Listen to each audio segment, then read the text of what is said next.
Shalom Bapak Ibu Saudara. Shalom. Puji Tuhan, pada pagi hari ini kita masih dikasih kesempatan yang baru sama Tuhan untuk datang di hadirat-Nya. Kita mau menyembah, kita bangkit berdiri. Bapak Ibu Saudara, kita menyembah Yesus.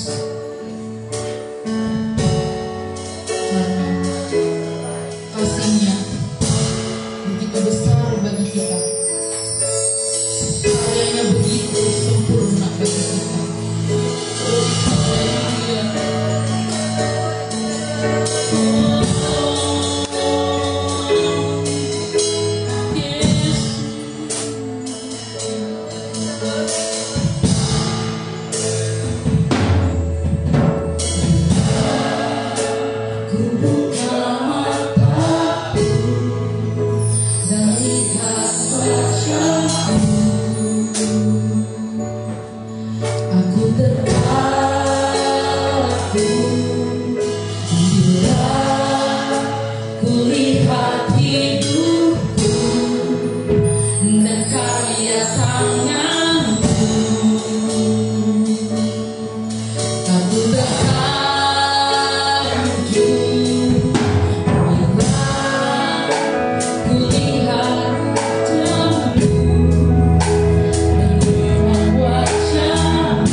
masuk dalam doa ibadah pagi hari ini.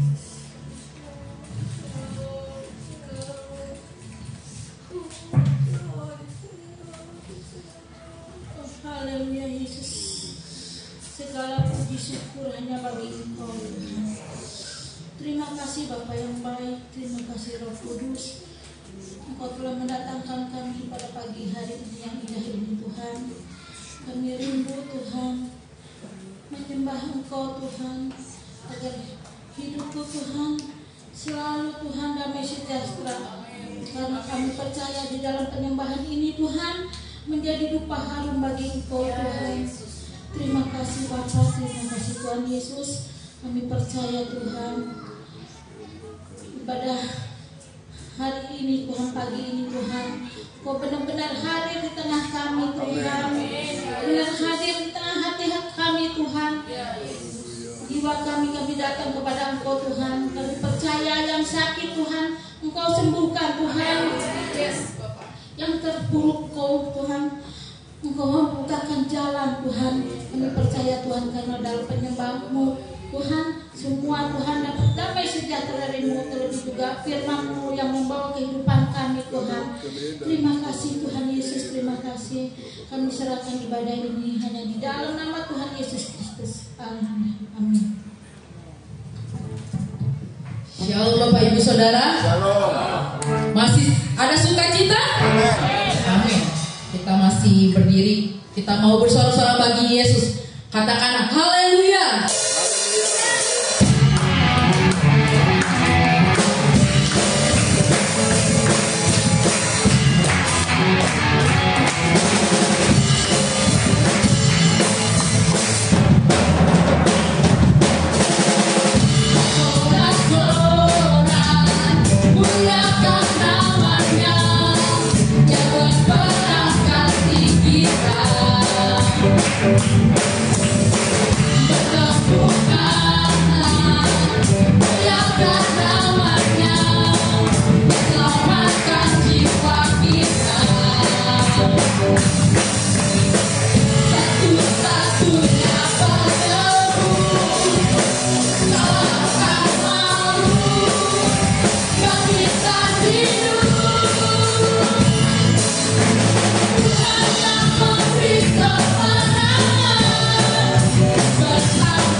Cristo para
Haleluya. Kita mau bersorak-sorai bagi Dia. Makanya kita mau membesarkan nama Tuhan. Amin saudara. Mari kita menyanyikan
Haleluya.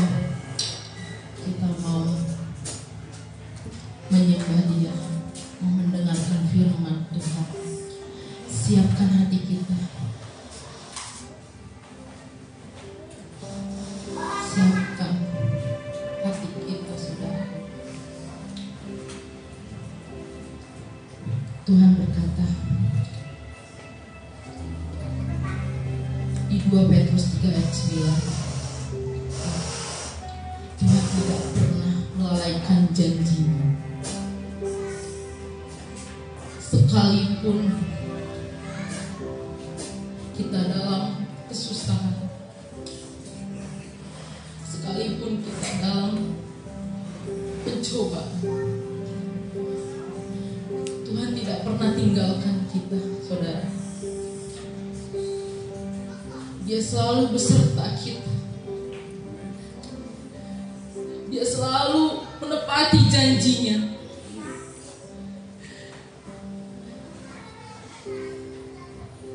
Janji-Nya itu menjamin hidup kita, saudara. Sampai saat hari ini, itu karena anugerah-Nya. kita menyembah Dia. Haleluya. Kita mau menyembah seumur hidup kita, sepanjang usia kita. Hanya Yesus yang mulia.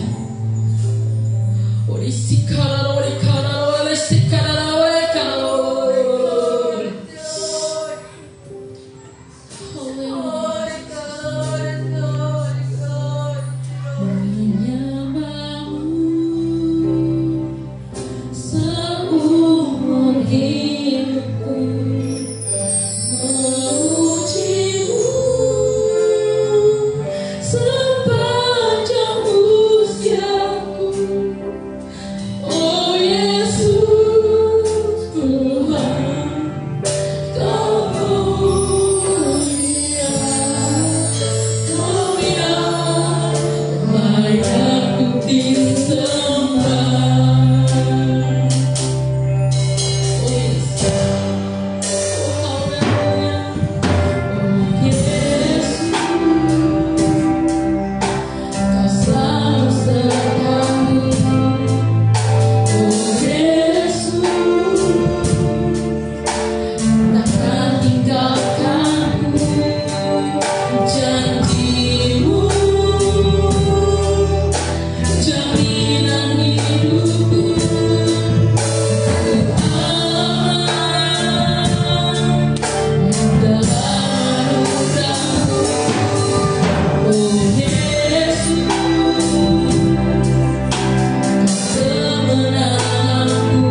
Eni masuk dalam doa pada pagi hari ini untuk firman Tuhan. Haleluya.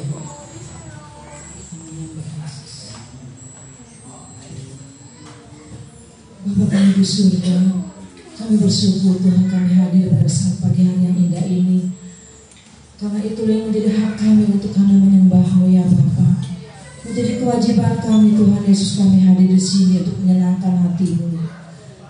Karena itu Tuhan urapi kami semua dengan urapan kuasa Roh Kudus-Mu, sehingga Tuhan pujian penyembahan kami boleh layak Engkau terima dan berbau harum ya Bapa. Tuhan Yesus terlebih juga sebentar kami akan mendengarkan firman-Mu. Engkau pakai Tuhan hamba-Mu yang sebentar berkata-kata dengan urapan kuasa-Mu, sehingga kami boleh percaya bahwa firman-Mu akan hidup di dalam kehidupan pribadi kami dan boleh berbuah Tuhan Yesus menjadi buah-buah yang baik yang bisa dinikmati oleh anak-anak-Mu yang lain juga dan boleh menjadi berkat bagi yang lain. Terima kasih Bapa-Ku yang baik. Kami percaya Tuhan Yesus satu persatu Engkau jamah Tuhan pada pagi hari ini, sehingga kami Tuhan Yesus yang sakit bisa disembuhkan Tuhan, yang terluka bisa dipulihkan ya Bapa, yang berkekurangan Engkau cukupkan. Terima kasih banyak Tuhan Yesus, Engkau baik bagi kami. Di dalam nama Tuhan Yesus kami sambut firman-Mu. Haleluya. Amin.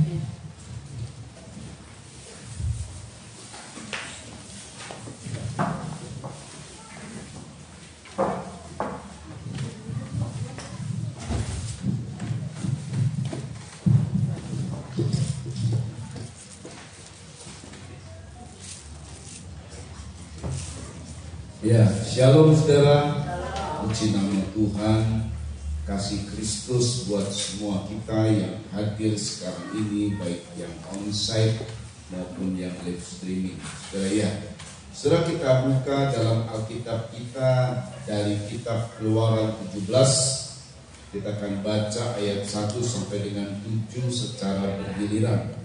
Saya ulang, Keluaran pasal 17 ayat 1 sampai dengan 7 kita baca secara bergiliran. Saya baca ayat 1 dan jemaat baik yang onsite dan live streaming ayat 2 dan seterusnya. Puji nama Tuhan. Kalau sudah menemukan katakan amin.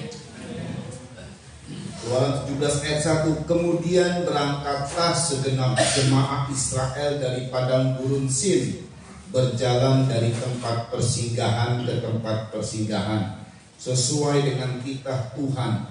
Lalu berkemalah mereka di Rafidim, tetapi di sana tidak ada air untuk diminum bangsa itu. Saudara,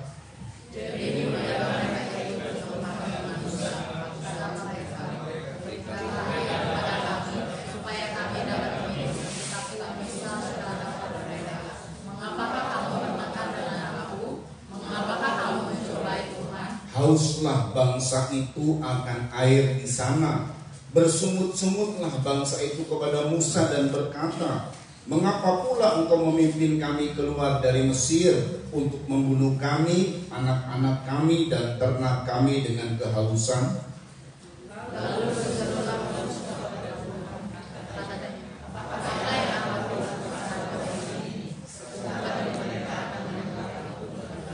Berfirmanlah Tuhan kepada Musa, berjalanlah di depan bangsa itu dan bawalah beserta engkau beberapa orang dari antara para tua-tua Israel. Bawalah juga di tanganmu tongkatmu yang kau pakai memukul sungai Nil dan pergilah.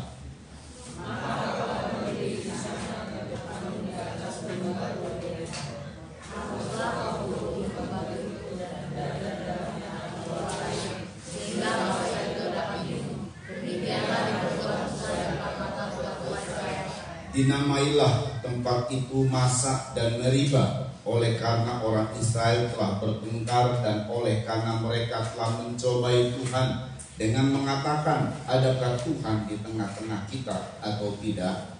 Ya, saudara, ini adalah satu perjalanan dari bangsa Israel, termasuk perjalanan hidup kita. Dalam perjalanan hidup kita, saudara, ada saja masalah. Dan masalah yang didapati oleh bangsa Israel ini adalah masalah air. Saudara tahu bahwa air adalah sumber kehidupan. Kalau orang bisa tidak makan, tapi orang tidak bisa untuk tidak minum. Untuk minum itu harus ada, saudara ya. Dan kalau yang namanya haus, saya sudah berulang-ulang kali berkata, orang yang haus dikasih roti tidak mau. Itu tambah haus sebabnya. Dikasih apapun tidak mau, cuma satu, air yang dia inginkan. Dan ini ada di padang gurun, saudara. Saudara perhatikan, keberadaan awalnya itu baik banget mereka. Dari tempat persinggahan ke tempat persinggahan, tidak disebutkan memang berapa tempat persinggahan yang didatangi oleh mereka. Tetapi mereka berjalan itu sesuai dengan titah Tuhan. Ini sungguh amat baik, saudara ya. Ini awalnya baik. Ya, di padang gurun itu dari tempat persinggahan ke tempat persinggahan. Dalam Bilangan 9 kita lihat ayat 23, Bilangan 9 ayat 23. Memang perjalanan mereka di padang gurun ini, perjalanannya itu harus mengikuti titah Tuhan. Itu di padang gurun. Kita ingat ada 3 fase: keluar dari Mesir, keluar dari dunia, kemudian kita masuk ke padang gurun. Nah, kalau di Kanaan yang ketiga adalah Kanaan. Itu tergantung kita mau kemana. Kalau kita menginjak di tanah A, maka kita berkata tanah ini milik saya, jadi milik. Tapi kalau di padang gurun nggak bisa gitu, nggak bisa semaunya. Harus sesuai dengan titah Tuhan. Bilangan 9 ayat 23 tolong dibaca, perhatikan baik-baik. Ini nggak bisa baca.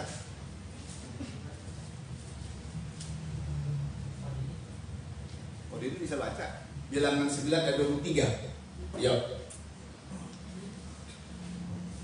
Bilangan 9 ayat 23. Atas titah Tuhan mereka berkemah, dan atas titah Tuhan juga mereka berangkat. Iya, atas titah Tuhan mereka berkemah, atas titah Tuhan juga mereka berangkat. Terus mereka memelihara kewajibannya kepada Tuhan. iya, Menurut titah Tuhan dengan perantaraan Musa. iya saudara ya. Ini baik banget ini awalnya. Entah berapa tempat persinggahan ini sudah diawali dengan baik. Ya, kalau kita baca ayat 1 kan, berjalan ke tempat persinggahan sesuai dengan titah Tuhan. Nurut nih. Ini jemaat nurut, ini umat Israel nurut, saudara ya. Dan perjalanan di padang gurun ini, waktu mereka keluar dari Mesir, kemudian mereka mengalami perjalanan yang luar biasa karena ada mujizat besar di mana di situ laut terbelah menjadi 2. Dan kemudian mereka berjalan di padang gurun. Nah, ini diistilahkan oleh Yeremia. Diistilahkan oleh Nabi Yeremia. Kita baca pasal 2 ayat 1 sampai 3. Ini diistilahkan waktu mereka berjalan dari persinggahan ke tempat persinggahan sesuai dengan titah Tuhan, diumpamakan oleh Nabi Yeremia 2 ayat 1 sampai 3. Yuk dibaca nih. Perhatikan baik-baik.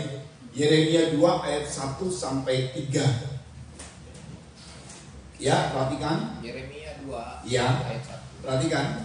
Israel murtad kepada Tuhan. Firman Tuhan datang kepadaku, bunyinya. Firman Tuhan datang kepada Yeremia, bunyinya apa? Pergilah memberitahukan kepada penduduk Yerusalem dengan mengatakan. Perhatikan nih. Beginilah firman Tuhan. Beginilah firman Tuhan.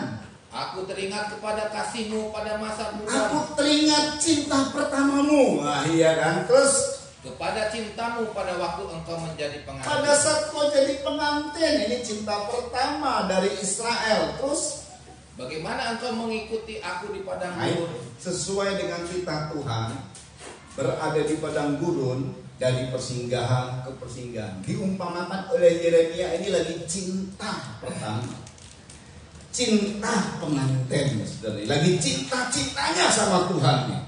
Lagi cinta mula-mula sama Tuhan. Terus Di negeri yang tiada tetaburannya, ketika itu Israel kudus bagi Tuhan, kudus bagi Tuhan, indah. Ya, terus sebagai buah bungaran dari hasil tanahnya. perhatikan, Semua orang yang memakannya menjadi bersalah, malapetaka menimpa mereka. ya. Demikianlah firman Tuhan. Iya.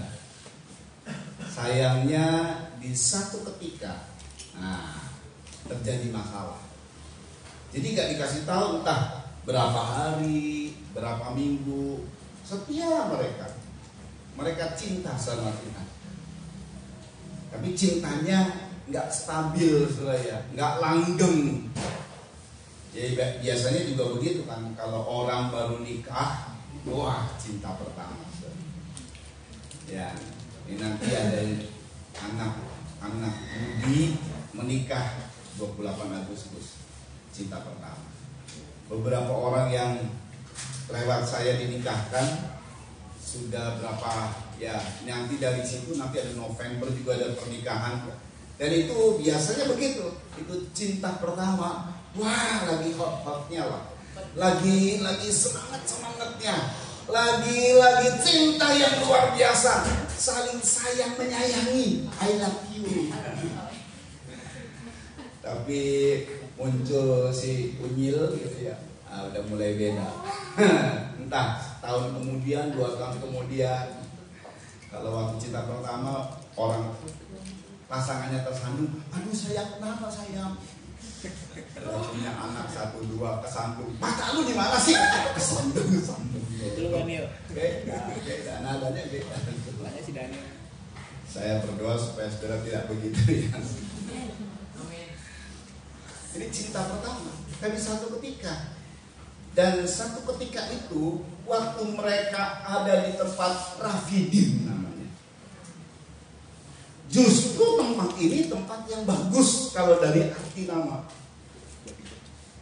Arti nama Rafidim adalah tempat istirahat. Ya, kemarin waktu saya jemput Sena, terus kami menuju ke Jogja, Surabaya. Karena kami keluarga kita menuju ke Jogja. Di perjalanan yang begitu panjang sekali. Dari sini ke Semarang ke Jogja, khususnya di jalan tol. Pulang pergi memang Kiki yang bawa. Yang tadinya saya bilang, ngantuk nggak? Mau diganti nggak? Nggak usah. Ya. Tapi begitu, setiap kita ada di tempat peristirahatan, nggak setiap di tempat peristirahatan, tapi sesekali kita akan mampir ke tempat peristirahatan. Itu mesti, saudara ya. Apalagi kalau perjalanan jauh, itu nggak boleh secara ilmiahnya lah. Per 4 jam supir itu harus istirahat.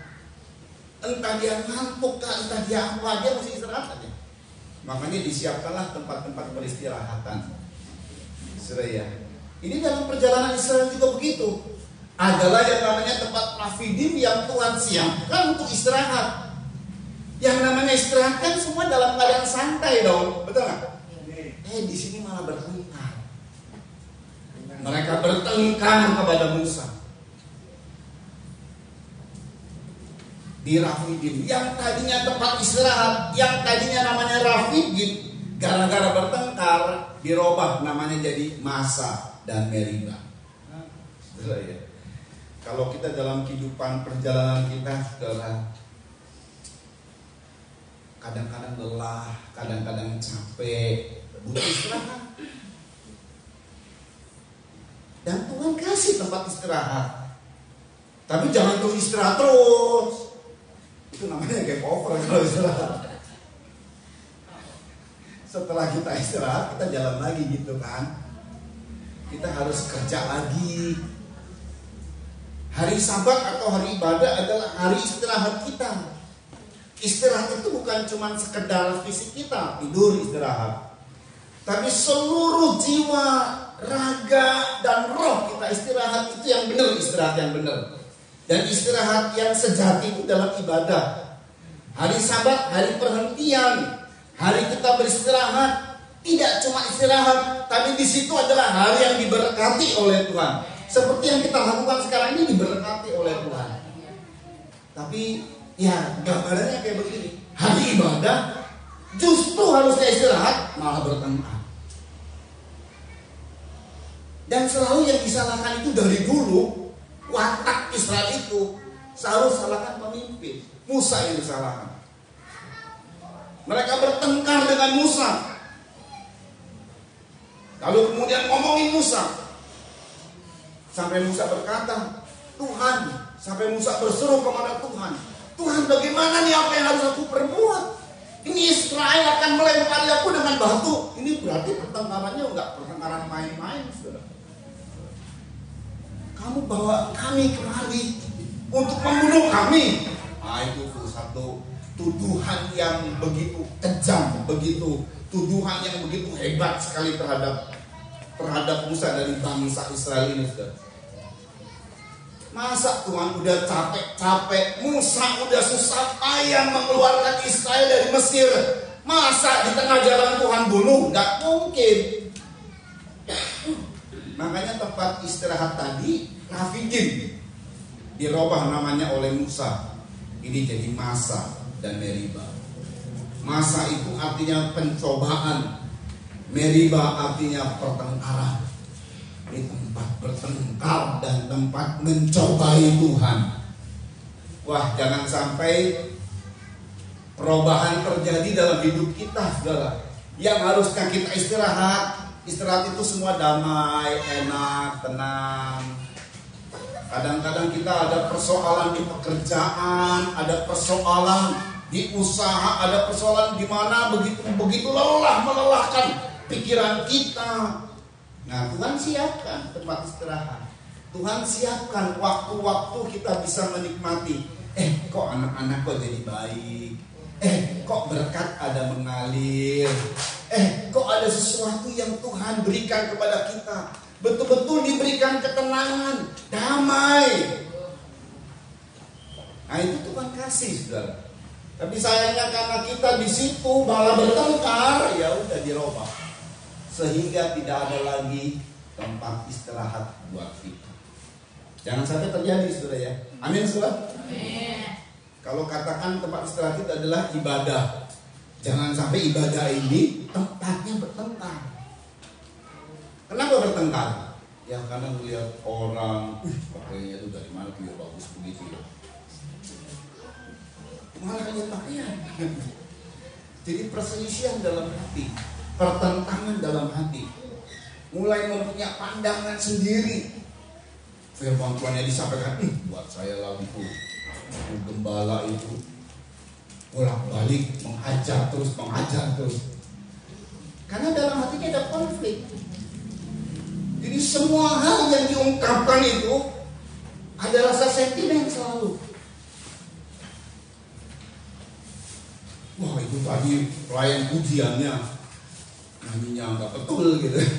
Musiknya semua jadi pertengkaran buat dia. Ini tempatnya ibadah, tempatnya kita istirahat. Kenapa kita nggak bisa maklumi? Maklumilah ya sudahlah. Ya sudahlah, yang penting saya datang ke hadirat Tuhan. Mereka cuma alat-alat saja. Loh, ada loh saudara yang begitu. Betul nggak saudara? Ibadah yang harusnya istirahat malah dongkol banget. Ya itu tadi, melihat inilah, melihat itulah, dengan inilah, dengan itulah. Karena di hatinya ada konflik. Semoga di jemaat ini tidak begitu ya. Semoga yang ikut training juga tidak begitu. Begitu ada hari ibadah, itu hari tempat kita istirahat. Oh, damai sejahtera, tenang, tidak stres. Karena Tuhan memberikan ketenangan. Pertengkaran yang terjadi memang persoalan air. Ya mungkin kita tidak haus, saudara ya. Secara jasmani kita tidak haus, tapi mungkin kita haus secara jiwani, secara rohani. Mereka ini haus. Saudara dengar baik ya. Mereka bertengkar kepada Tuhan. Mereka bertengkar dan menyalahkan Musa soal haus, soal air, soal sumber kehidupan. Gak mungkin Tuhan biarkan umatnya yang telah dilepaskan dari Mesir. Apalagi kita. Dia telah mati di salib buat kita. Apalagi yang lain. Coba kita bacakan ini ayat yang saya dapatkan tadi, saudara ya. Kita baca dalam Roma. Perhatikan baik-baik dari suratan Roma yang kita akan baca sebentar. Haleluya. Saya cari dulu sebentar, saudara. Roma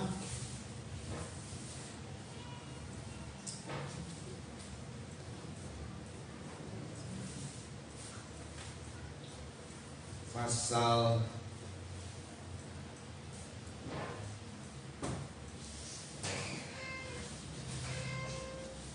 ini saya dapat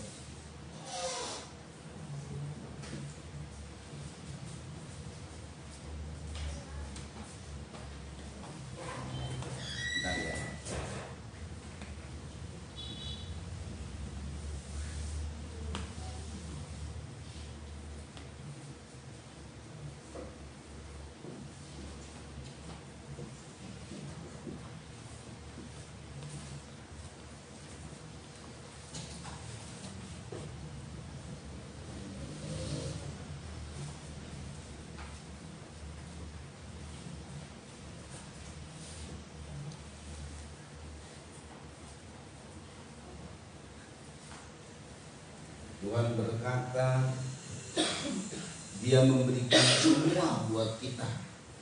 Semua buat kita. Sebentar nih, saya masih belum menemukan.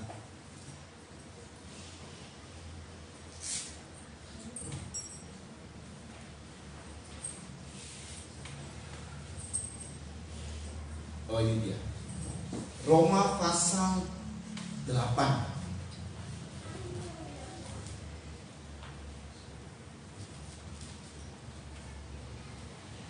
Oh, sebentar, belum juga.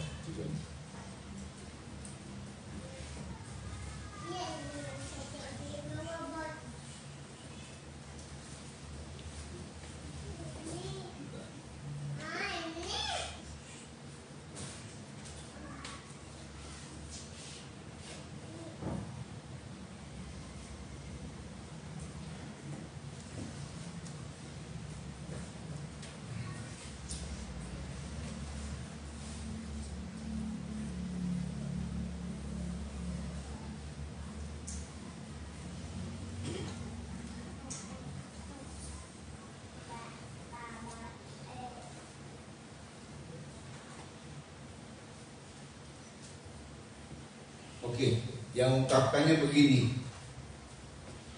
Jikalau anaknya saja diserahkan buat kita, apalagi yang lain. Nah itu, ini saya dapatnya, cuman ayatnya belum saya dapatnya, saudara ya, dalam Roma itu. Oke, saudara, kita perhatikan bagaimana pribadi Tuhan itu murah hati. Kita baca saja ini dalam Wahyu, saudara ya. Ini persoalan air. Dan apa kata Tuhan persoalan air? Dalam Wahyu kita baca, perhatikan dalam Wahyu pasal 22 ayat 17. Wahyu pasal 22 ayat 17. Yuk tolong dibaca. Roh dan pengantin perempuan itu berkata, marilah, dan barang siapa yang mendengarnya, hendaklah ia berkata, marilah. Roh dan pengantin perempuan itu berkata, marilah. Barang siapa yang mendengarnya hendaklah berkata, marilah. Terus, dan barang siapa yang haus, hendaklah ia datang. Dan barang siapa yang mau, hendaklah ia mengambil air kehidupan dengan cuma-cuma. Nah, saudara perhatikan, ini sifat Tuhan. Gak usah ditengkarkan. Tuhan selalu murah hati, memberikannya dengan apa, saudara? Cuma-cuma. Begitu haus, sudah tersedia sebenarnya. Jadi harusnya pada saat mereka ada di Rafidim, gak usah bertengkar. Ngomong aja sama Musa, kayaknya gak ada air di sini. Tolong dong doakan supaya kami dapat air. Gak usah bertengkar. Apalagi nuduh-nuduh Musa. Kenapa kamu keluarkan kami dari Mesir? Akankah kami dimatikan, dibunuh oleh kamu? Kami, anak kami, serta ternak kami oleh karena kehausan. Sedangkan sifat Tuhan, marilah yang haus, datang kepadaku dan dapatkan air dengan cuma-cuma. Itu sifat Tuhan. Saudara, kehidupan kita mungkin kita berkata bahwa dalam hidup kita ini ada sumber kehidupan. Nah, ini Roma 8 ayat 32. Untuk yang tadi Roma 8 ayat 32 saya dapat, saudara ya. Roma 8 ayat 32, yuk dibaca. Jangankan air, perhatikan kata Tuhan ayat 32. Ia yang tidak menyayangkan anaknya sendiri. Iya, Bapak yang tidak menyayangkan anaknya sendiri terus, tetapi yang menyerahkannya bagi kita semua. Anaknya saja diserahkan buat kita semua. Teruskan. Bagaimanakah mungkin ia tidak mengaruniakan segala sesuatu kepada kita bersama-sama dengan dia? Bagaimanakah mungkin dia tidak menyerahkan yang lain? Apalagi persoalan air. Ya cukup. Kebutuhan manusia itu, soal air itu kebutuhan pokok. Tuhan sediakan, Ustaz. Tapi jangan jadi tertangkap. Harusnya minta baik-baik sama Tuhan. Jangan minta sambil ngotot dan ngancem-ngancem lagi. Kalau tidak kau kasih Tuhan, maka aku mulai ngancem Tuhan. Lah siapa kita sok ngancem Tuhan? Soalnya untung nggak dimasukkan di hati Tuhan, saudara ya. Kalau dimasukkan di hati Tuhan repot. Kadang-kadang kita kan suka ngancem-ngancem gitu ya. Wahyu 21 ayat 6. Ini sifat Tuhan. Tuhan bilang, ayo yang haus, ku beri minum dengan cuma-cuma. Yuk. Wahyu 21 ayat 6. Perhatikan, ini sifat Tuhan yang kita harus pahami. Firman-Nya lagi kepadaku, semuanya telah terjadi. Ya. Aku adalah Alfa dan Omega. Aku adalah Alfa dan Omega. Aku adalah yang awal dan yang akhir. Terus orang yang haus akan kuberi minum dengan cuma-cuma dari mata air kehidupan. Dalam kehidupan kita, saudara, perjalanan hidup kita ini seperti awal dari bayi sampai akhir di kematian. Dan perjalanan hidup ini dari persinggahan ke persinggahan, dari tapak demi tapak, dari hari, minggu, bulan, tahun, sampai entah Tuhan percayakan kita berapa umur kita di dunia ini. Ada banyak masalah mungkin kita dapat di jalan berliku, ada jalan yang kemudian di pinggir jurang dan lain sebagainya lah. Ada orang dalam perjalanan kita ini, ada orang yang menjahati kita. Lalu kemudian perjalanan kita ini ada batu-batu yang kita harus jalani dan mungkin menyakitkan. Entah nanti juga ada rumput duri dan banyak hal lagi begitu ya. Dari setiap perjalanan hidup kita, saudara. Bahkan kalau kemudian kita punya pasangan hidup, entah istri, entah suami yang kemudian bermasalah, belum anak-anak, belum pekerjaan dan lain sebagainya. Ini dalam perjalanan hidup kita. Tapi Tuhan bilang, aku adalah awal dan akhir. Mulai start kita mulai mengikut Tuhan sampai akhir, asal kita setia sama Tuhan. Dia pegang kehidupan kita. Aku yang awal dan yang akhir. Dari setiap perjalanan langkah hidup kita, Tuhan mengerti siapa kita. Tuhan memahami siapa kita. Gak usah takut, gak usah khawatir, gak usah dipertengkarkan, gak usah bersungut-sungut sama Tuhan, gak usah ngomel sama hamba Tuhan, gak usah menuduh hamba Tuhan. Tuhan mau menolong kita setiap langkah. Tapi mereka ini, saudara, saat bermasalah soal air, lalu mereka bertengkar sama Tuhan. Saudara, saat mereka bertengkar, pertama yang ditengkarkan itu mereka menolak kepemimpinan Musa. Kenapa kamu membawa kami kemari? Ya, banyak beberapa gereja yang menolak kepemimpinan gembalanya, saudara. Ya, kalau memang masuk akal oke. Tapi kalau nggak masuk akal, saudara, penolakan demi penolakan yang terjadi ini itu mendatangkan kurangnya nilai dari Tuhan terhadap kita. Saudara, kalau saudara perhatikan, nanti pada klimaksnya, entah ini saya tidak hitung, tetapi pada klimaksnya, orang yang telah bersungut-sungut 10 kali nggak masuk Kanaan. Semua orang biarpun mereka sehat-sehat, mereka akan mati di padang gurun. Dan Israel harus berputar-putar selama 40 tahun hanya untuk membunuh orang-orang yang 10 kali bersungut-sungut. Jadi kalau kita lihat tadi kan dalam pembacaan kita, biarpun mereka ngomel sama Tuhan, biarpun mereka bersungut-sungut sama Tuhan, tetap Tuhan tolong. Betul ya? Tuhan kasih air. Hanya penilaiannya berkurang. Ini sumut yang keberapa ini? Sampai yang terakhir, sumut yang ke-10. Dicoret langsung. Kadang-kadang kita ngomel-ngomel, tetap Tuhan tolong kan, tapi penilaianmu kepada Tuhan kurang. Klimaksnya itu 10 kali. 10 kali itu angka firman. Gak taunya, gak percaya sama Tuhan, seluruh firman Tuhan akhirnya. Firman Tuhan tentang berkat, aku percaya, karena aku ngalami. Tapi firman Tuhan tentang pemulihan keluarga, aku gak percaya. Nah ini mesti hati-hati. Seluruh firman Tuhan itu Tuhan berikan kepada kita, dan kita harus percaya semuanya. Amin, saudara. Amin, saudara. Itu sumber kehidupan. Air itu sumber kehidupan. Dan Tuhan ngerti.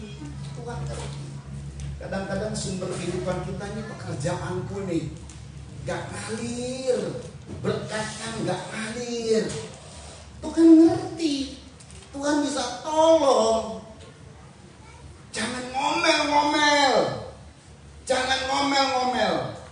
Saudara perhatikan baik-baik. Memang peristiwa ini ya dari persinggahan ke persinggahan kan aman. Tidak diberitahu tempatnya apa. Jadi ada artinya dan lain sebagainya, kita nggak tahu nih. Tapi aman tuh saat mereka menjadi pengantin. Tapi pada saat ada di tempat yang harusnya mereka rest, jiwa mereka tenang, tidak bertengkar. Tenang itu kan adalah tidak bertengkar, tidak berselisih, damai itu tenang. Malah bertengkar di sini.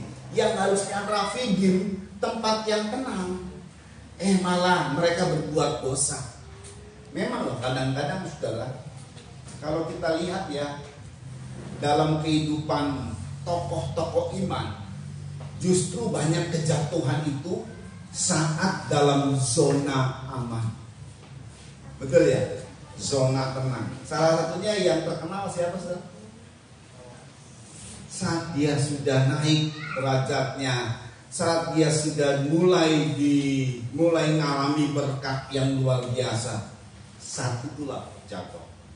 Siapa? Daud. Dalam perjuangan hidup Daud, dia sebagai perantau dari tempat satu ke tempat dua, tempat tiga, dan selanjutnya karena dikejar-kejar oleh Saul untuk dibunuh. Dia berharap sama Tuhan. Begitu dia jadi raja. Jadi kalau sudah lihat riwayat Daud sesuai Alkitab ya, tidak ada yang salah dalam Daud kecuali satu, soal istri Uria yang namanya Batsheba. Dalam kondisi dia jadi raja, udah naik, udah diberkati, malah jatuh di situ. Nah untuk ini, karena diperingatkan, Rafidim, satu peringatan, satu bukti nyata bahwa Israel akhirnya bertengkar.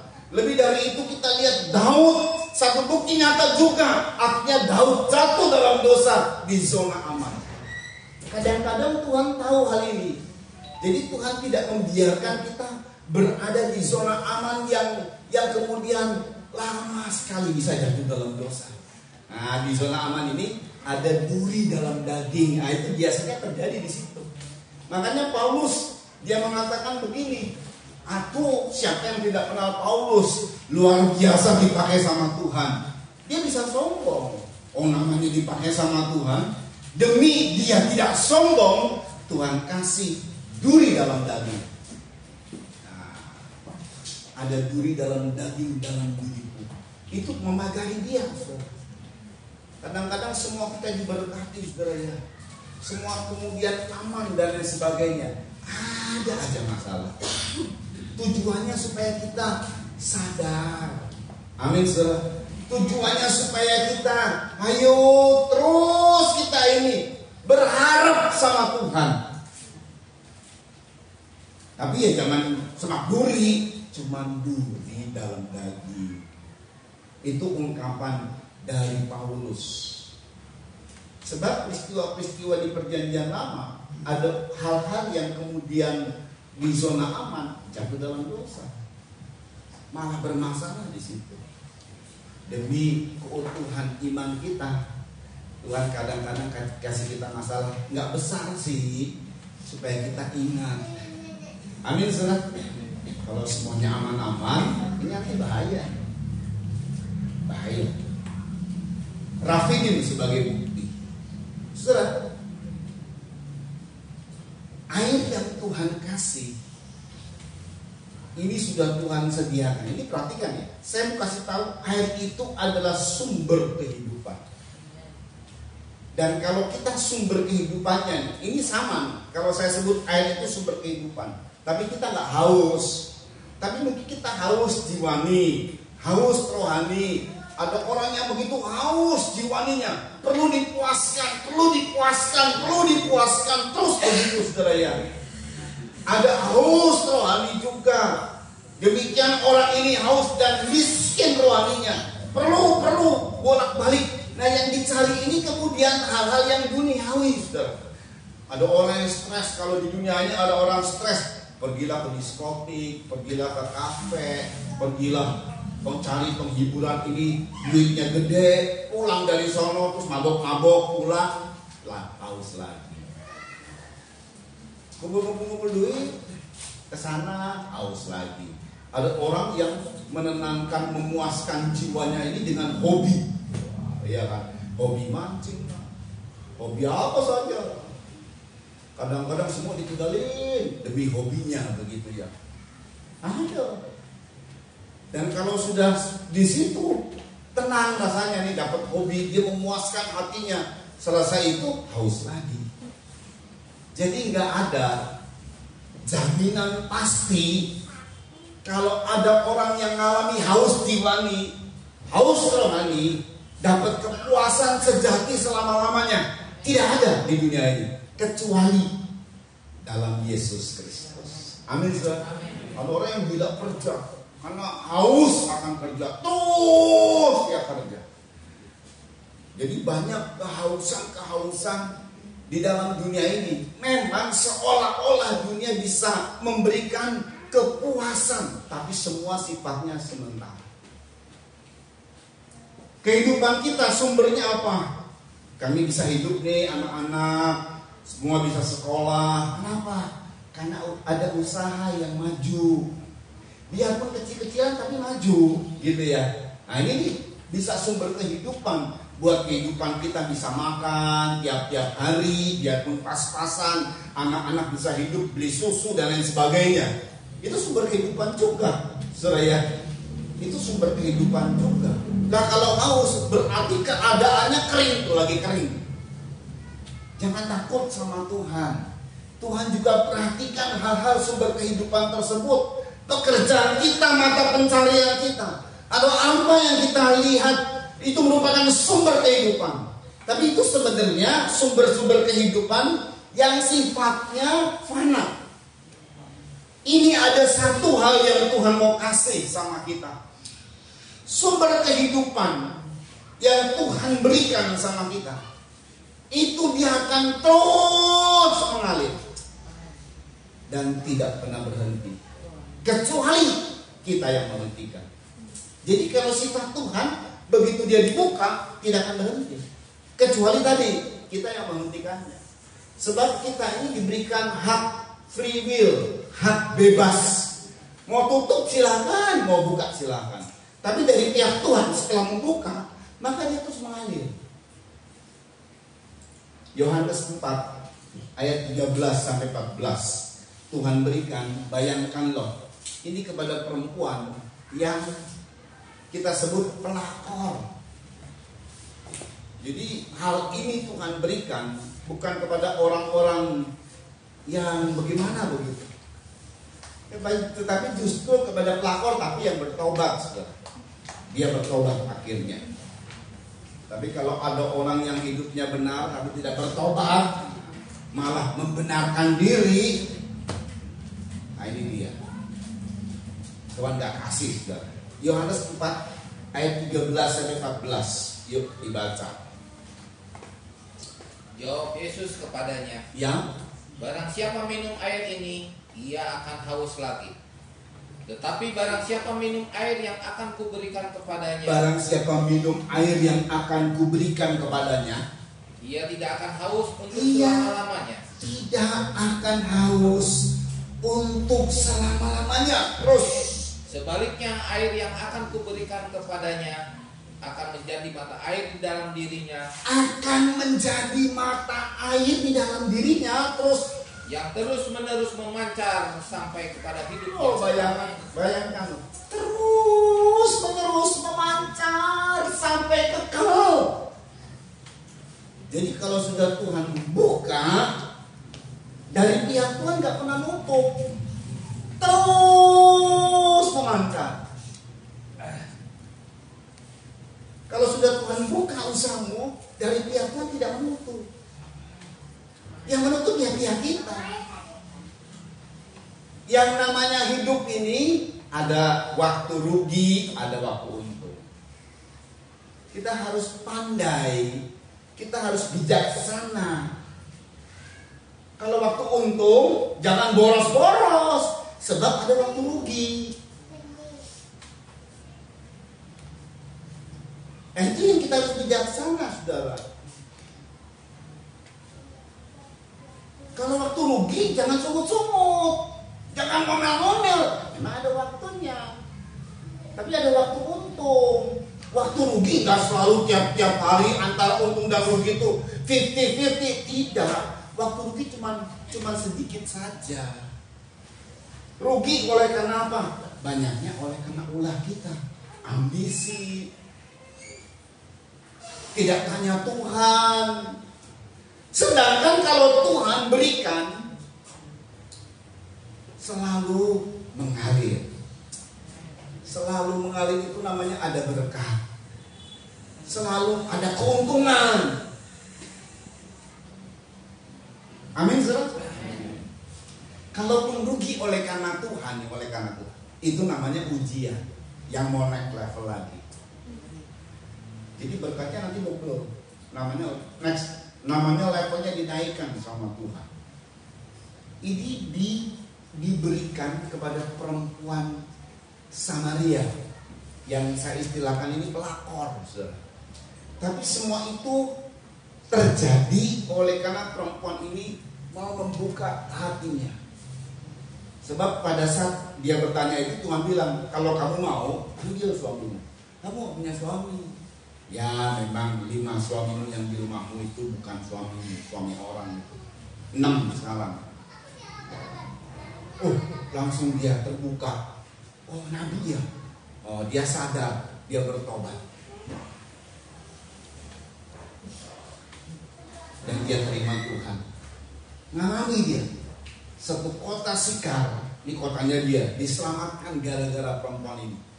Kadang-kadang kan kita berpikir gini ya, kalau menyelamatkan satu kota, kita pegang bupatinya lah ya, atau kita pegang lurahnya dia ya. Betul ya? Lurahnya kita pegang nih, orang kayanya kita pegang dah, atau suhunya kita pegang. Ini udah loh saudara. Yang Tuhan pegang adalah pelakor. Lewatnya satu kota Sikar bertobat. Wow, luar biasa. Saudara, jadi pada saat Tuhan ungkapkan mengenai kamu akan menerima air, kamu akan kuberi minum dan tidak haus lagi, karena air yang akan kuberikan menjadi mata air dalam dirinya, terus menerus memancar sampai hidup kekal. Nah kemudian air yang memancar itu, ini Tuhan lebih jelaskan lagi. Yohanes 7 ayat 37 sampai 39. Yuk dibaca. Yohanes 7 ayat 37 sampai 39. Yuk. Air sumber hidup. Ya.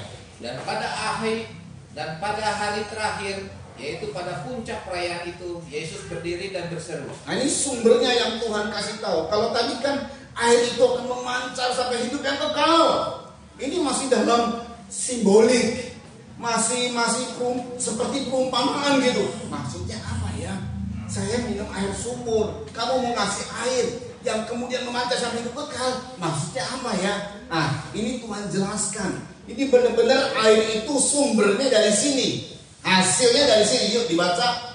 Barang siapa haus, baiklah ia datang kepadaku dan minum. Nah, saudara, perhatikan ya. Pada saat mereka di tempat Refidim tidak ada air, tujuannya supaya mereka haus. Sebab kalau orang nggak haus, nggak usah minum lah. Betul ya? Kalau kita nggak haus kan nggak usah minum. Masa haus? Kecuali kalau pengobatan nih. Kita nggak haus minum 2 liter air. Kalau aduh, mual sebenarnya. Cuman demi pengobatan. Bentar lagi beli muntah ini. Loh, betul saudara ya. Saudara kalau minum tiap hari berapa liter? Aduh, sampai begah. Karena minum air. Ngenak gitu. Mual iya. Tapi kalau nggak pengobatan kan nggak perlu dong. Kalau haus baru minum. Betul ya saudara ya. Makanya sampai Refidim sengaja tidak ada air sampai mereka mengalami klimaks haus. Kalau haus baru mereka menghargai itu air. Kalau nggak haus ya biasa saja. Terus Barang siapa percaya kepadaku, seperti yang dikatakan oleh kitab suci, dari dalam hatinya akan mengalir aliran-aliran air. sama kan tadi, air itu akan mengalir sampai hidup yang kekal. 39. Perhatikan. Yang dimaksudnya ialah roh yang akan diterima oleh mereka yang percaya kepadanya. Roh Kudus yang akan diterima oleh mereka yang percaya kepada Yesus. Terus, sebab roh itu belum datang karena Yesus belum dimuliakan. ya waktu itu roh itu belum datang, Roh Kudus belum datang. Tapi sekarang Roh Kudus sudah datang. Sekarang Roh Kudus malah di dalam hati kita. Itu sumbernya. Jadi gini saudara, air adalah sumber kehidupan. Sudah Tuhan berikan Roh Kudus sebagai sumber. Itu sumber kehidupan. Kalau saya mau terjemahkan secara bahasa sederhana, Roh Kudus itu sumber kehidupan. Sama seperti air sumber kehidupan. Kita mungkin nggak haus, tapi kita sumber kehidupan kita apa? Nah, itu pekerjaan. Roh Kudus ini justru akan memberkati pekerjaan kita. Akan memberkati hal-hal yang kita anggapnya sumber kehidupan. Dan kemudian Roh Kudus ini ada wadahnya. Wadahnya adalah Roh Kudus. Waktu kita terima, kemana saudara? Kepikiran kita begitu. Kepikiran kita bilang di bahasa apa ya? Mabuk anggur kalau kepikiran. Malah gak diterima sama pikiran. Roh Kudus itu diterimanya sama apa? Hati. Karena hati sumber kehidupan. Jadi sebenarnya yang menjadi sumber kehidupan itu bukan pinterku yang dagang gitu ya. Gua jago dagang nih. Ngitung sono, ngitung sini, ingat semua item, ingat dago pisan ya. Dalam persentase apalagi kalau misalnya di mana begitu ada promo, wah kita lagi dagang kita kasih promo. Wah gitu kan. Promo 10% dapat gimana? Kalau misalnya beli dua dapat 1, nah itu rada gampang tuh. Kalau udah bicara promo, waduh susah itu persen. Saya aja suka salah ngitung ini gimana gitu. Promo sekian. Waduh, kalau orang otaknya jago, wah karena dia cepat ngitungnya. Wah, Tapi kalau salah itu kan jadi bukan untung malah buntung gitu kan ya. Gara-gara kita kasih promo katanya salah hitung semua, malah rugi gitu kan. Buat narik perhatian sebenarnya. Tapi bukan otakmu yang membuat saudara jadi bisa dapat berkah. Bukan. Ada orang yang pintar. Jujur kita akui dia pintar. Hebat lah. Tapi rezekinya nggak nomplok. Rezekinya surut mulu. Nepi ayeuna. Ada orang rekan saya pernah ketemu orang pintar. Keblinger jadi kieu. Saking pinternya. Katanya otak itu bukan sumber. Sumbernya adalah hati. Ada salesman jago ngomong nih. Kalau dia ngomong pasti orang tertarik, pasti beli dagangan. Kan ada orang kan ya bolak-balik entah dia maksa nanti dibeli gitu kan. Ya, hari itu dia maksa orang beli, orang akhirnya beli. Besok-besok nggak mau sudah dia bikin apa kesel gitu ya. Bukan mulut kita, bukan tangan pandai bikin kue, bukan. Kuenya jadi enak, kuenya enak tapi nggak ada yang beli. Mau apa kesel? Katanya sumbernya itu dia. Amsal 4:23. Ini lihat ya, kalau yang namanya sumber, kalau mata air itu yang kemudian bisa mengalir. Kalau saudara misalnya cari mata air ya, itu mata air begitu kena, muncul dia. Jadi ke atas dia, gitu ya. Tapi kalau kita ada air cuma menggenang gitu ya, itu bukan mata air, itu air hujan jangan-jangan. Tapi kalau kena mata air, dia muncrat, memancar. Hati adalah sumber. Yuk, Amsal 4:23. Jagalah hatimu dengan segala kewaspadaan. Iya. Karena dari situlah terpancar kehidupan. Iya. Dari situ terpancar kehidupan. Sumbernya di hati. Makanya mesti dijaga, jangan sakit hati, jangan suka berselisih, bertengkar. Amin, saudara. Hiduplah damai, enak berdamai. Jangan bolak-balik bikin gara-gara. Ada loh orang kalau ada dia nih, lu amit-amit dah ngomongin orang bertengkar. Sampai orang jadi takut kalau menerima kita gitu. Karena kalau ada dia, kalau bisa jangan menyebarkan gosip apa kek yang kemudian menimbulkan pertengkaran. Hati adalah sumber kehidupan. Hati terpancar kehidupan. Ini sumbernya. Jadi nggak hanya pekerjaan kita diberkati. Sumbernya itu dari Tuhan pribadi loh. Itulah Roh Kudus mau tinggal dalam hidup kita. Makanya saudara, pada saat mereka akan mengeluarkan air, ini solusinya sangat luar biasa. Kita langsung lihat. Yang solusinya adalah pada saat mereka haus, Tuhan akan membuat mujizat. Caranya. Nah ini kalau kita ingin ketahui caranya, saudara ya. Tuhan bilang bawa tua-tua. Mereka ini gara-gara mereka ini tua-tua ini adalah pimpinan-pimpinan dari bangsa-bangsa. Biar dari pimpinan, jangan semua rakyat lah dibawa kebanyakan jutaan.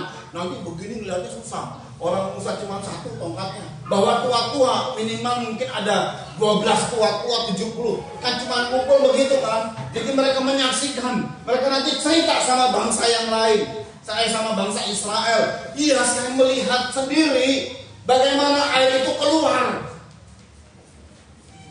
Jadi bawa tua-tua. Itu yang pertama. Supaya jadi saksi. Nah yang paling penting adalah bawa tongkatmu. Ayat berkata begini, kita ulang kembali ya. Karena ini menarik banget. Menarik sekali.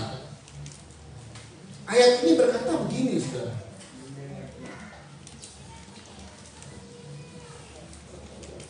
Ayat 5 dari dari Keluaran 17 tadi ini poin-poin terakhir ya. Haleluya. Yuk. Berfirmanlah Tuhan kepada Musa, Ya. berjalanlah di depan bangsa itu, Ya. dan bawalah beserta engkau beberapa orang dari antara para tua-tua Israel. Perhatikan. Bawalah juga di tanganmu tongkatmu, Ya. yang kau pakai memukul sungai Nil, dan pergilah. Iya, cukup. Tuhan jelaskan sampai detil.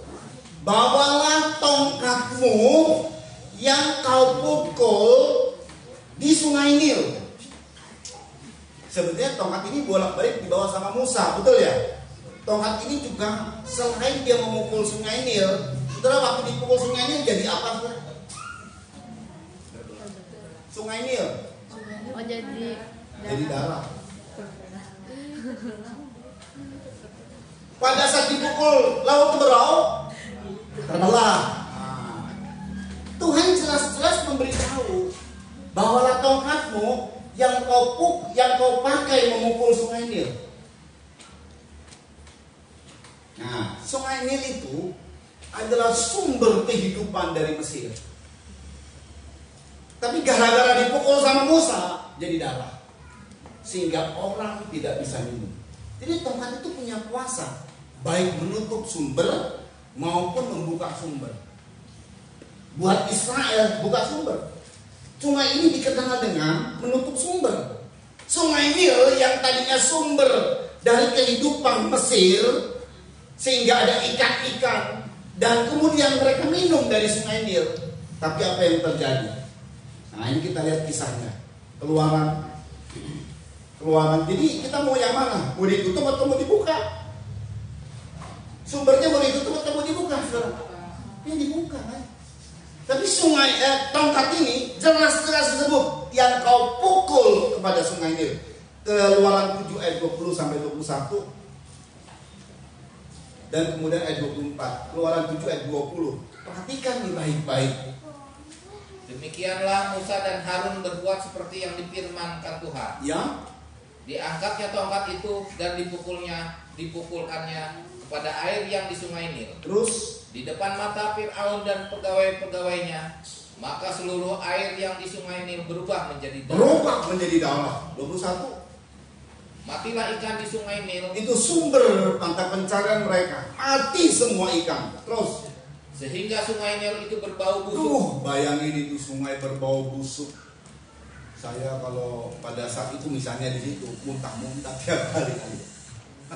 Bau busuk. Waduh. Terus Dan orang Mesir tidak dapat meminum air dari sungai Nil, dan di seluruh tanah Mesir ada darah. tidak bisa minum lagi dari sungai Nil. 24 kita lompat. Tetapi semua orang Mesir menggali-gali di sekitar sungai Nil, mencari air untuk diminum, Ya. sebab mereka tidak dapat meminum air sungai Nil. Bayangin. Karena sungai ini sumber, baik untuk minum, baik untuk mata pencarian, di mana ada ikan dan lain sebagainya. Ini sumber. Iya kan? Kalau kita lihat sungai itu sebagai sumber. Tapi kemudian hal yang namanya sumber ditutup sama Tuhan, dibuat mati sama Tuhan. Dan tongkat itu, jadi kuasa Tuhan itu bisa menutup, kuasa Tuhan bisa membuka. Tongkat itu kau bawa. Singkat ceritanya tadi kita bacakan. Pukullah gunung Horeb. Saudara, gunung Horeb tahu saudara itu gunung apa? Gunung sepenuhnya batu. Gunung Sinai itu gunungnya batu semua, nggak ada tumbuh-tumbuhan. Gunung batu kan nggak ada kayak namanya batu, nggak ada tumbuh-tumbuhan satu pun, nggak ada tumbuh-tumbuhan di gunung itu. Rumput aja nggak ada. Berarti kan memang nggak ada sumber air. Dan saat di gunung itu sudah kering kerontang. Panasnya luar biasa saat kami ke sana. Jadi dari jam 1 kami waktu pas 2009 dibawa kan. Dari malam-malam jam 11 malam itu dibawa ke sana, ke daerah sana. Lalu kemudian saya sama istri gandengan Tujuannya supaya ontanya dapatnya beriringan begitu kan ya, karena pakai onta. Begitu dipanggil namanya, saya ditarik. Bisa saya ditarik kemana? Katanya istri saya, oh saya nggak tahu istri saya. Pulang baru dia cerita, gue dibolari sama onta. Ngomong tolong, mana ada yang tahu gitu ya. Dia bilang kalap.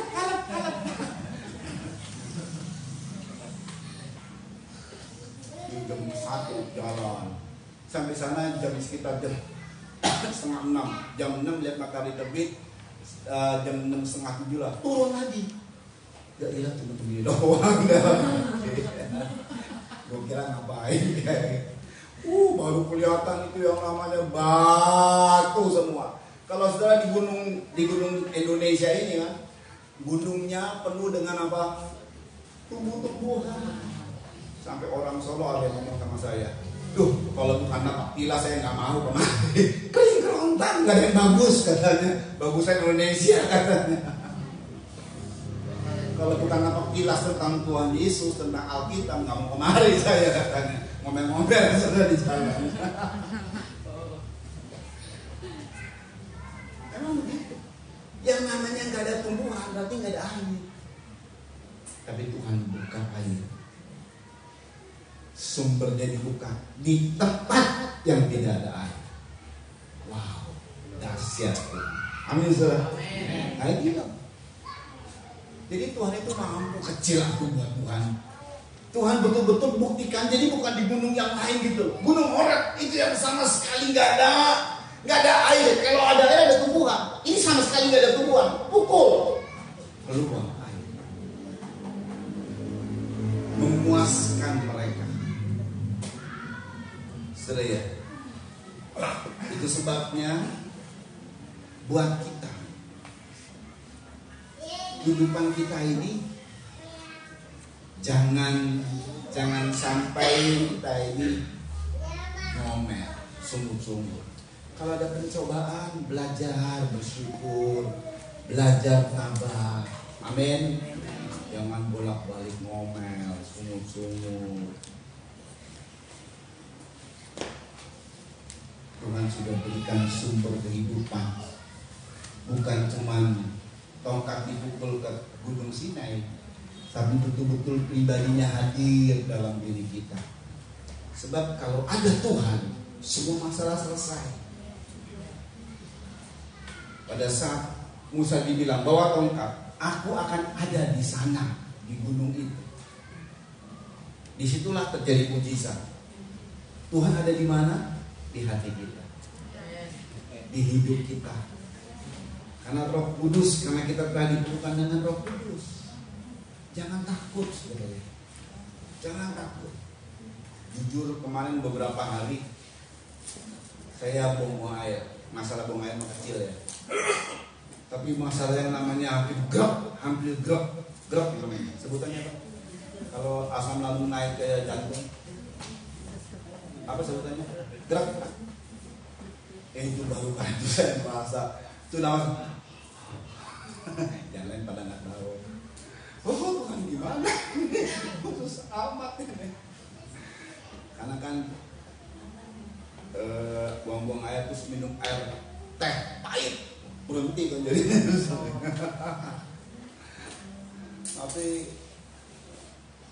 ya udah itu saya minum obat gula darah karena darahnya pertama tinggi, kemudian dia masih tinggi gitu, saya mesti minum itu membuat saya jadi kelaparan.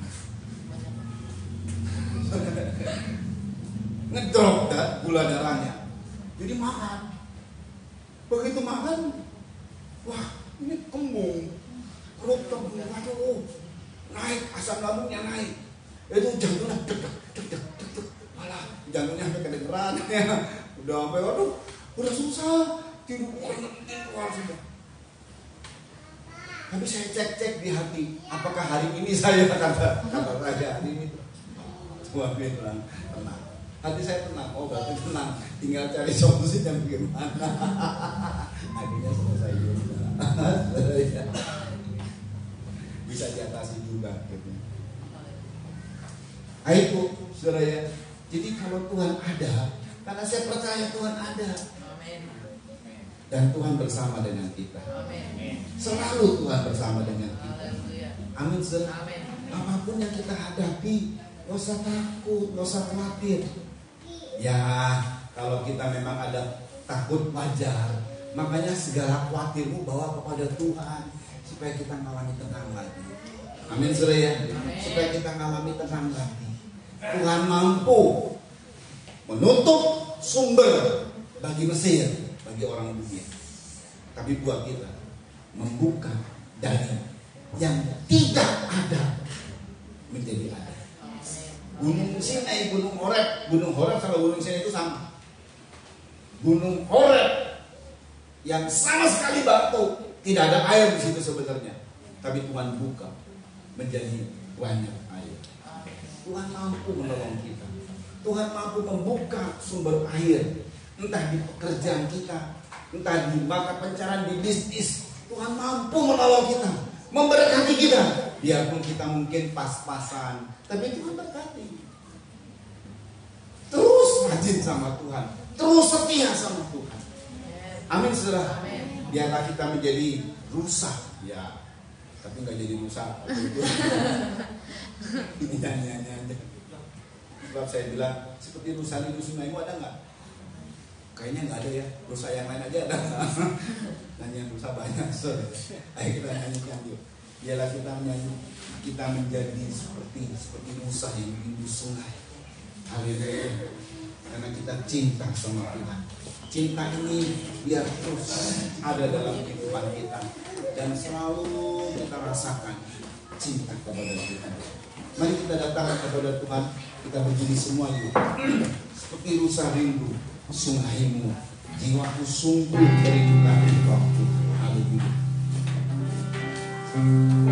Sambil kita bawa semua pergumulan hidup kita kepada Tuhan. Saudara jangan sungkan-sungkan.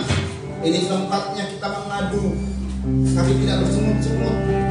Mengadu dengan baik-baik. Tuhan tolong aku Tuhan. Aku butuh ini, aku butuh ini. Ayo bawa kepada Tuhan semua. Haleluya.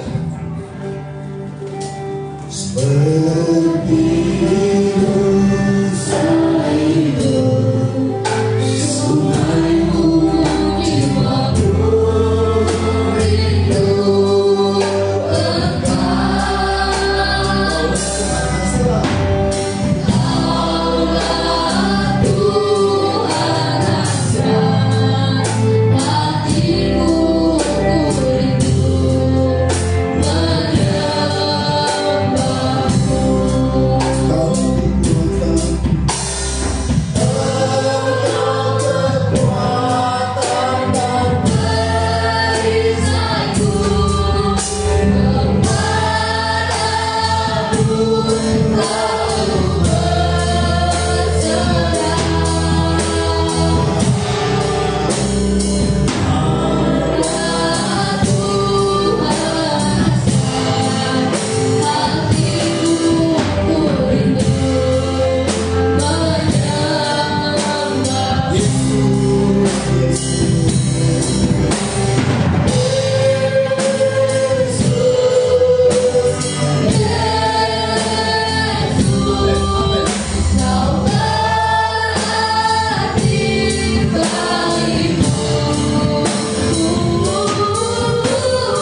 baik terima. Mari bawa kepada Tuhan. Ada berkat-berkat yang macet, mari bawa kepada Tuhan. Semua persoalan hidup kita mari bawa kepada Tuhan. Ayo semua berdoa, ayo semua berdoa. Yang ini juga semua berdoa. Jangan bertengkar sama Tuhan. Jauhkan pertengkaran. Jangan marah-marah sama hamba Tuhan.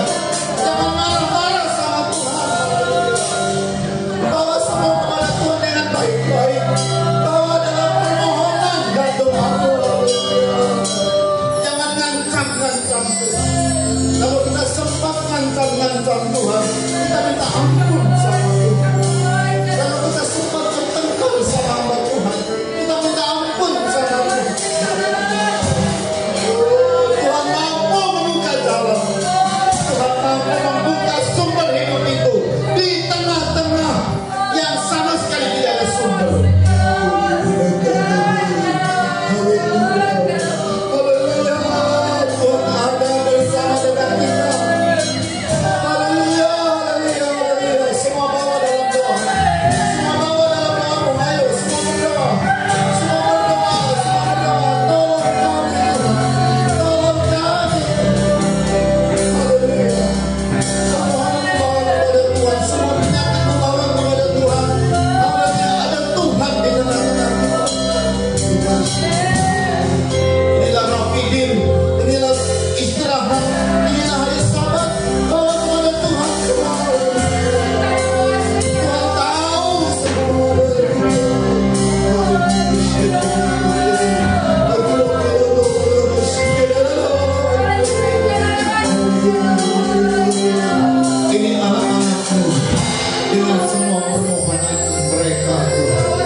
Saja kau serahkan, apalagi yang lain.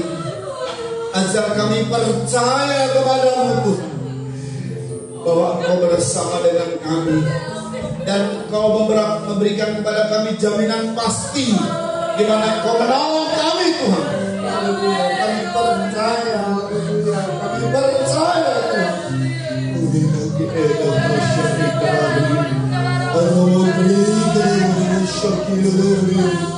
Haleluya. Haleluya. Ampuni semut-semut kami, ampuni pertengkaran kami, ampuni perselisihan kami Tuhan, baik dengan hamba Tuhan maupun dengan pribadimu. Ampuni kami Tuhan, ampuni kami. Biarlah Fidik, biar Sabat ini, biar hari ibadah ini hari yang diberkati buat kami, dan ada terbuka jalan buat kami. Terima kasih. Ampuni hati kami yang kadang menyimpan kesalahan orang, yang dendam, yang benci. Ampuni kami Tuhan. Haleluya. Haleluya. Kami percaya Engkau memulihkan, mulai dari rohani kami, kemudian sampai kepada jasmani kami Tuhan. Kami percaya yang sakit disembuhkan. Kami percaya yang tertutup jalan terbuka jalan dalam nama Yesus. Keajaiban-keajaiban masih berlaku sampai sekarang ini. Kami percaya kuasa-Mu yang dahsyat itu. Haleluya. Terpujilah nama Yesus Kristus. Berkati semua yang hadir. Berkati Tuhan keluarga yang menjalankan tempat ibadah. Berkati keluarga yang menjalankan pastori Tuhan. Berkati kecamatan kami Pagaden, kabupaten kami Subang, provinsi kami Jawa Barat, dan tanah air kami Indonesia. Berkati Presiden kami Pak Jokowi dan wakilnya Pak Maruf Amin. Berkati Tuhan, haleluya, dengan damai sejahtera, hikmat-Mu menyertai mereka Tuhan.